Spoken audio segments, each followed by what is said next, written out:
రాజ్యాంగ నిర్మాత, ప్రపంచ మేధావి, అంటరానితనాన్ని నిర్మూలించి సమానత్వాన్ని చాటి చెప్పిన గొప్ప సంఘ సంస్కర్త మహనీయులు డాక్టర్ బిఆర్ అంబేద్కర్ 133వ జయంతి సందర్భంగా మాన్యశ్రీ ఉసురుపాటి బ్రహ్మయ్య మాదిగ నాయకత్వంలోని ఘనంగా నివాళులర్పించారు. పల్నాడు జిల్లా ఎస్సీ ఎస్టీ విజిలెన్స్ మరియు మానిటరింగ్ మెంబర్స్ కూడా పాల్గొన్నారు.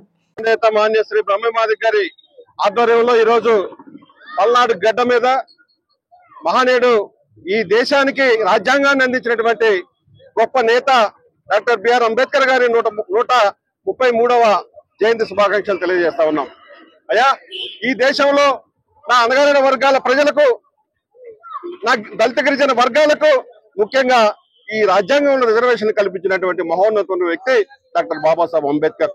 అలానే మహిళల కోసం హిందూ కోడ్ బిల్లుని ప్రవేశపెట్టమని పోరాడినటువంటి వ్యక్తి డాక్టర్ బాబాసాహెబ్ అంబేద్కర్ అని ఈరోజు సభాముఖంగా తెలియజేస్తూ, ఈ దేశంలో ఎంతో మంది ఎన్నో సంస్కరణలు తెచ్చారు, కానీ మానేడు డాక్టర్ బాబాసాహెబ్ అంబేద్కర్ గారు రాసినటువంటి రాజ్యాంగాన్ని మార్చే ప్రయత్నం చేసేటువంటి వాళ్ళకి అల్లాడి గడ్డలో హెచ్చరికలు జారీ చేస్తా ఉన్నాం.